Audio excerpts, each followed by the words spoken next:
sa World War II pagkatapos ng unang digmaan pandaigdig? Let's find out!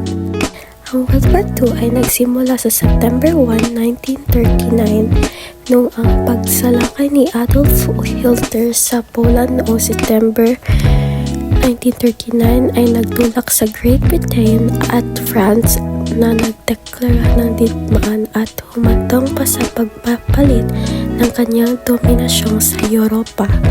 Ang digmaan ay nahati sa dalawang panig, ang mga aksis na kinabibilangan ng Germany, Italy at Japan at ang mga alisado na kinabibilangan ng United Kingdom, United States at Soviet Union kasama ang iba pang mga bansa.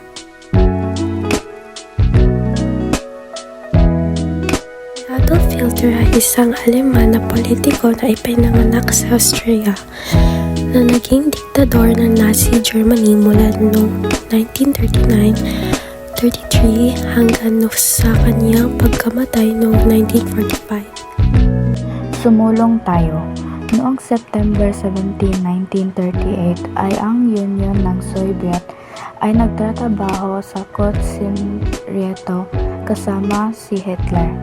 Ang pinuno ng Soviet na si Joseph Stalin ay nagutos na pagsalakay sa Poland na nakukuha ng bahagi ng teritoryo ng Poland.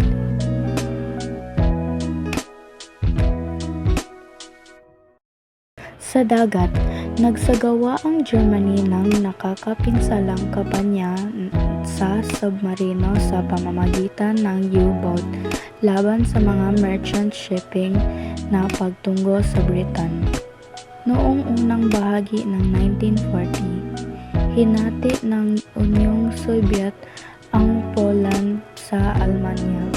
Sinakop ang mga estado ng Baltic at nasakop ang Finland sa digmaan Russo-Finnish. Noong Abril 1940, dinaig ng Almanya ang Denmark at sinimulan ang pananakop nito sa Norway. Noong Mayo, lumusot ang mga presang Alman sa Netherlands at Belgium sa kanilang Blitzkrieg na pagsalakay sa France, na pinilit itong sumuko noong Hunyo at itatag ang rehimeng Vichy France. Pagkatapos ay naglunsad ang Alemanya napakalaking pagsalakay ng pagbomba sa Britanya bilang paghahanda para sa isang cross-channel na pagsalakay.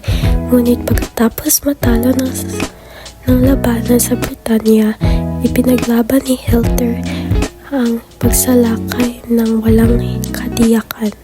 Noong unang bahagi ng 1941, ang Hungary, Romania at Bulgaria ay sumali sa Axis at mabilis na nasakop ng mga tropang Aleman ang Yugoslavia at Greece noong Abril.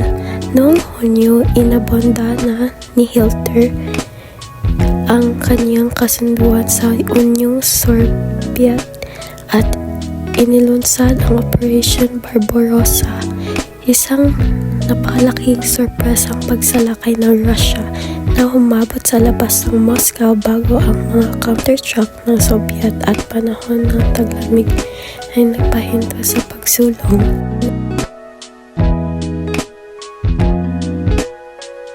Ang mga kampanya, Hilagang Afrika, natalo ng mga British at Amerikano, ang mga pusang Italiano, alaman noong 1943.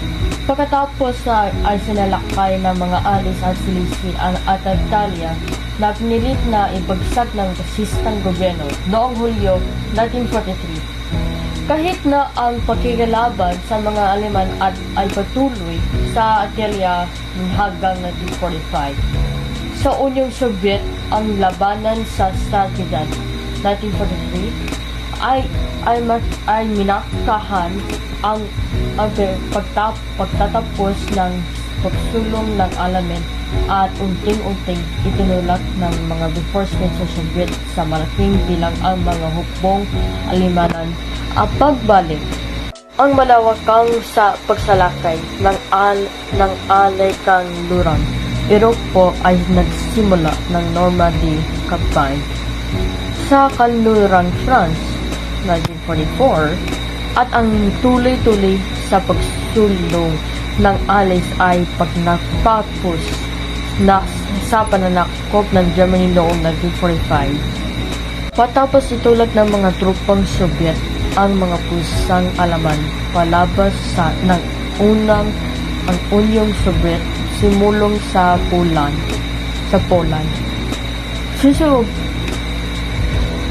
Czechoslovakia, Hungary at Romania at sinakop ang silagdang ikatatlong bahagi ng Alemanya. Noong panahong nilagdaan ang pagsuko ng Alemanya noong Mayo 8, 1945.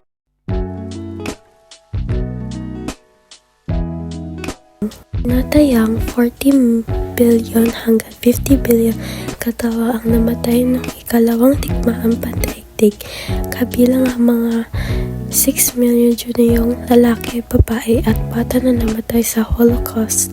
Milyong-milyong hinggit pang mga sibilyan ang nasugatan at nawalan ng tirahan sa buong Europa at Silangang Asya dahil sa World War II na nagaganap.